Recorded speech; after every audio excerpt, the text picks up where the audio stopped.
ओम शांति। ओम शांति। सबसे पहले तो सुप्रीम पावर शिव बाबा का बहुत बहुत दिल से धन्यवाद, क्योंकि सुप्रीम पावर वही है, वही करण करावन हार है। हम तो बच्चे हैं, उसके निमित्त हैं। अपने हर बच्चे को वो निमित्त बनाता है। निमित्त किसको बनाता है? जो बनना चाहता है उसी को निमित्त बनाएगा ना, सबको तो नहीं। वो तो कह रहा है बच्चे तुम मेरे समान हो, क्योंकि एक बच्चा पिता के समान ही होता है, लेकिन वो भूल जाता है कि हम कौन हैं और किसके हैं। हम अपने को भूल गए हैं। वो सर्वशक्तिमान है तो हम मास्टर सर्वशक्तिमान हैं। हमारे अंदर भी वो सारी शक्तियां हैं जो हमारे पिता के अंदर हैं, लेकिन हम भूल गए हैं। फिर मैं बीवी चौहान का धन्यवाद करती हूँ। शिव बाबा ने उनको निमित्त बनाया है इस प्रथा को लाने के लिए। फिर मैं जिग्नेश भाई का धन्यवाद करती हूँ, इनको भी निमित्त बनाया है। मेरे लिए तो रामविलास भाई निमित्त बने हैं। मेरे को घर बैठे ही इन्होंने अनीमा पोर्ट पहुंचाया है, क्योंकि मैं जानती नहीं थी। मैं घर में थी, अकेली थी, बंद थी, कोई नहीं मानता था किसी भी बात को। मैंने तो यूट्यूब पे देखा था, बाबा को याद किया था। बाबा ने इनका मोबाइल नंबर दिया, इन्हीं को थ्रू बनाया है। घर बैठे ही अनीमा पोर्ट आ गया। मुझे विश्वास हो गया था, क्योंकि संसार में शिव बाबा सत्य है, भगवान सत्य है और प्रकृति सत्य है, और सब कुछ झूठ है। यहाँ कुछ भी सत्य नहीं है। कोई डॉक्टर सत्य नहीं है, क्योंकि हो ही नहीं सकता। भगवान सत्य और प्रकृति सत्य है, क्योंकि वो निस्वार्थ सेवा कर रही है ना। प्रकृति निस्वार्थ दे रही है, बदले में तो कुछ नहीं चाह रही। वो पेड़ अपने फल दे रहे हैं तो वो बदले में चाहती है, तो वो हम बच्चों की निस्वार्थ सेवा कर रही है।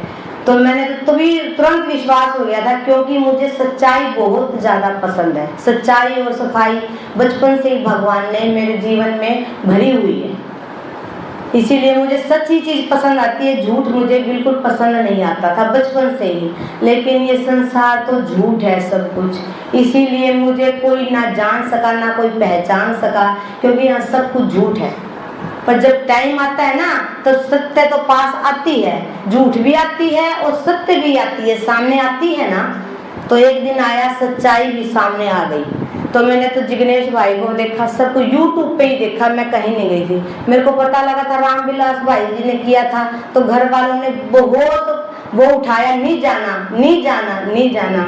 मैंने तो बाबा से कहा, बाबा आप जानो, आपका काम जाने, क्योंकि मेरे अंदर मैंने अपने लिए कुछ नहीं चाहिए। मुझे तो ना पूरी दुनिया के लिए चाहिए। मुझे तो पूरी दुनिया को ही बदलने के निमित्त बनना था, पर लेकिन लोग तो नहीं पहचान सकते।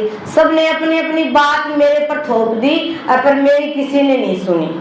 पर भगवान है ना, वो जब समय आता है ना, जब वो अपने बच्चों को भी सामने ला के रख ही देता है। मेरा बच्चा देखो कैसा है, वो टाइम आ गया ना, अब आ गया, वो दिखाएगा मेरे बच्चे क्या हैं। क्योंकि मन के विचारों को कोई नहीं जानता। एक औरत तो एक ऐसी चीज है जिस पे जबरदस्ती सब कुछ अपना थोप देते हैं। वो ये करो, वो करो, ये करो, वो करो, लेकिन वो अपनी भावना को किसके सामने रखे।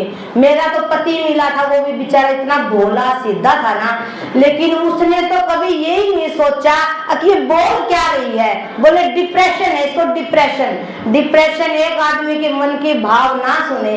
लेकिन हम जहाँ से आए थे, माँ मैं किसी गरीब घराने की नहीं हूँ, मैं बहुत अमीर बाप की बेटी हूँ, और हाथों पे फूलों की तरह मेरे बाप ने मैं पाली हुई हूँ। कभी आपने ये लगी है तो गरीब घराने की है, मैं वो भी नहीं हूँ। मेरे संस्कार बाबा ने बना के भेजे थे। बचपन से मैंने बहुत भक्ति करती थी, सबको देने की भावना थी मेरे अंदर, सब कुछ बांट देती थी, क्योंकि मुझे अपने लिए नहीं चाहिए था। देने वाला तो भगवान है, सब चीज बांट देती थी। यहाँ भी ऐसा ही करती थी, पर कोई समझ ही नहीं सका। तो देखो टाइम की कमी है, मेरे पास अनुभव तो बहुत ज्यादा है। मैं कहूंगी जो अकेले चलने के कदम उठाते हैं ना, उन्हीं के काफिले बनते हैं। ये जिग्नेश भाई जी ने देखो, अकेले ने, बीवी चौहान अकेले ने कदम उठाया। राजा तो वही बनेगा ना जो अकेले चलने की हिम्मत रखेगा। पीछे पीछे तो सब उसके पीछे आ जाते हैं। लेकिन अकेला तो कोई कदम उठाता तो राजा तो वही बनेगा, वही महाराजा बनेगा। इस जिग्नेश भाई का हम दिल से इतना धन्यवाद, कितना कहूँ, कोई शब्द नहीं है मेरे पास कहने के लिए। हमारे भाई जी ने देखो कितना, सारे विश्व का राजा हमारा भाई है, बाबा का बच्चा भी है और इसका भी है, दोनों चीजें दे रहा है। ये अपने लिए थोड़ी कर रहा है कुछ, सारे विश्व के लिए कर रहा है। हम सब की, हम माताएं साधारण दिख रही हैं, पर हमारे दिल की यही भावना है सारा संसार ही खुश हो जाए, सुखी हो जाए, क्योंकि भगवान ने हमें सब कुछ दिया है और कुछ पाने की चाहिए नहीं, हमें अपने लिए कुछ नहीं चाहिए। पर ये भावना, ये संसार हमें पसंद नहीं आ रहा, क्योंकि सब जगह ईर्ष्या, द्वेष, झूठ, सब कुछ, हमें तो देखने का भी मन नहीं करता इनको, क्योंकि हम सत्युगी आत्माएं हैं, देव कुल की आत्माएं हैं, हमें वही पसंद आता है। तो मैं आपसे यही कहूंगी भाई, आपको जो भी चाहिए, भगवान भी आया है, ये एनडीएस भी आया है, कुछ पैसा नहीं चाहिए, भगवान का ज्ञान भी फ्री में, और कुछ नहीं है वो, एक बार दिमाग में समझने की बात है। ऐसी एनडीएस में कुछ भी नहीं है, करना क्या है, बस जो खाया उसको निकाल दो बस, और कुछ करना ही नहीं है। कितना सहज है, भूख, शरीर को भोजन की जरूरत ही नहीं है। जितनी ताकत बिना खाए आती है ना, वो भोजन से नहीं आती, शरीर में भोजन का कोई काम नहीं है। मैं भी तो कहूँगा, जितनी भूखी रहूं ना, चाहे मेरे को पूरी जिंदगी भूखा रखवा लो, मुझे भोजन की जरूरत नहीं है, लेकिन मुझे सेवा दे दो, सेवा से बहुत ज्यादा मुझे खुशी मिलती है। मुझे सेवा में लगा दो, मैं पूरी जिंदगी भोजन नहीं मांगूंगी कभी भी, पर मुझे सेवा करने में जो खुशी मिलती है ना, मैं वो बता नहीं सकती। पर अभी मेरे घर वाले मुझे अलाउ नहीं करे, पर वो बाबा है ना, मैं उसको कहती हूँ, बाबा मैं तो सारे विश्व की महारानी पटरानी बनना, मैंने छोटी मोटी हस्ती को नहीं, मैं छोटी मोटी हस्ती को नहीं बनना चाहती, मैं तो पूरे विश्व की महारानी पटरानी, मेरी कितनी बड़ी प्रजा होगी। क्योंकि मेरे भाव नहीं समझते, कहते पीर में भी कहते थे, मेरे भाई सब कहते थे, मेरे बाप भी कहते थे मेरी बेटी साक्षात लक्ष्मी है, पर वही कलयुग माते पाप तो चला गया था। अड़ोसी पड़ोसी भी कहते हैं, जाके जैसे पूछ लो, रोज तक की बेटी हूँ, जाके पूछ लो, वो बता देंगे भाई हमारी गुड्डी कैसी थी। पर ये कलयुग है ना, कलयुग में सबका प्रभाव, बुद्धि खराब हो रही है, वो समझ नहीं पा रहा। जैसे अपने पिता को ही भूल गए, अपने को ही भूल गए, मैं कौन हूँ, किसका हूँ, तो ये कलयुग का प्रभाव है ना। तो अब टाइम है, अपने को पहचानो, मैं कौन हूँ और मेरा पिता कौन है। ठीक है, ओम शांति। सामय की कमी है बहुत ज्यादा, भाग्य जितना ऊंचा बनाना चाहो बना लो। अब ये मौका फिर दोबारा नहीं लगा, भगवान में दोबारा नहीं आऊगा, और लास्ट सो फास्ट भी जा सके है। और बांधेली माताओं की भी देखो कितनी महिमा करता है, अनपढ़ माताओं की भी, वो भी महारानी पटरानी बन सके है। यूं ना सोचो मैं अनपढ़ हूँ और साधारण, ना कोई गरीब है ना कोई अमीर है, कुछ नहीं है। जिसने देखो द्रौपदी थी, द्रौपदी में क्या थी, और वो देखो देश की राष्ट्रपति बनी बैठी है। ओम शांति। सब समय की कह रहे हैं इसलिए कह रहे हो, पर माताओं अपना भाग्य जमा लो, जिसने भी जमाना हो, हमारा तो बहुत नशा है। ओम शांति। ओम शांति। कृपया ध्यान से सुने, मैं जो आपको बताता हूँ मेरे तजर्बे की बात बताता हूँ। ये है ना जो सिस्टम रामविलास भाई जी ने बताया है, ये आप सभी अभी तक इसको समझ नहीं पाए, और इससे डरने की कोई बात नहीं है।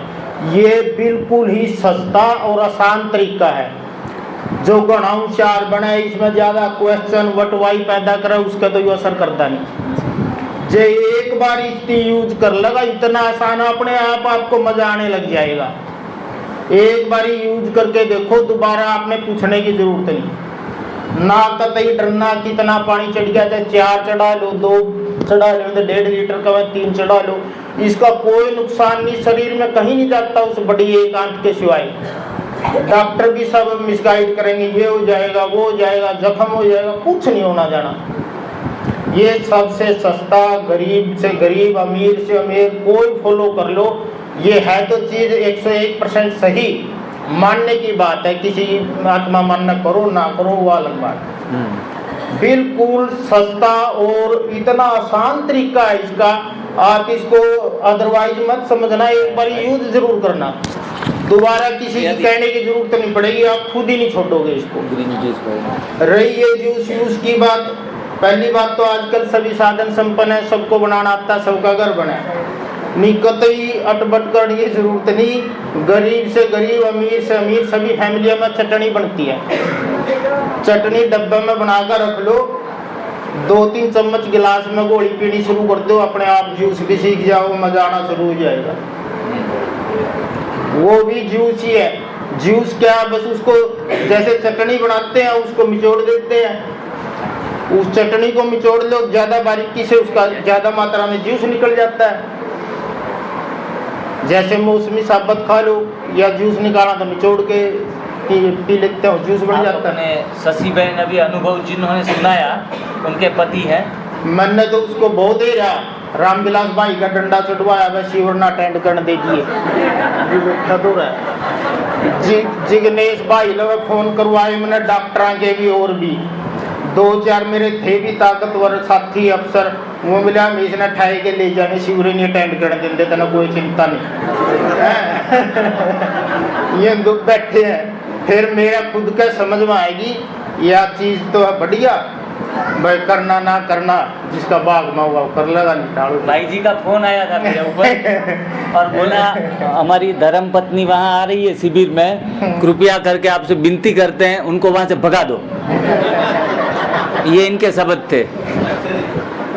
भाई साहब का एसपी भी दोस्त था, डीएसपी भी मेरे मिलने वाले थे, वीसी भी था, बोले मैं 10 छोरा ने भेज दियो नष्टी में इसकी बढ़ने नहीं दिन दे उड़ा।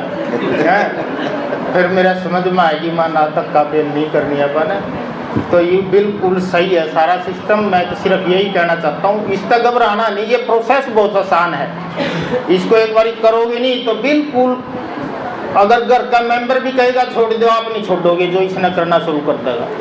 और अपने आप ही खाने की जो आपकी कैपेसिटी है ना वो अपने आप ही कम होनी शुरू हो जाएगी। आपके पत्नी में बदलाव देखे आपने? हाँ हाँ, खूब सारी दवाइयाँ छूट गई उसकी। बराबर। एक दवाई तो ऐसी थी डॉक्टर ने बोला सारी जिंदगी नहीं छूटेगी इसकी, नसों की प्रॉब्लम की थी, वह भी छूट गई, कोई दिक्कत नहीं है। मैं खुद इसको अडॉप्ट कर रहा हूँ, उसने 100 का 100 मन तक कराया था, हुआ तो फारिग है। और इसको सबसे हाँ ये बात मैं बताऊँ, ये सारी उम्र नहीं करना, कभी आप समझो भाई बैल लग जाएगा कटबट होगी, ये तो 2-3 महीने है ठीक होने के बाद, वो तो 8-10-12 दिन में कटती है, मैं हर रोज करता हूँ। ये कोई जरूरी नहीं भाई कोई दिक्कत है, कोई दिक्कत नहीं आती, कोई दिक्कत नहीं आती, कितना ही तो पहाड़ी चढ़ाओ कुछ करो, कोई समस्या नहीं, बिल्कुल आसान तरीका है। धन्यवाद।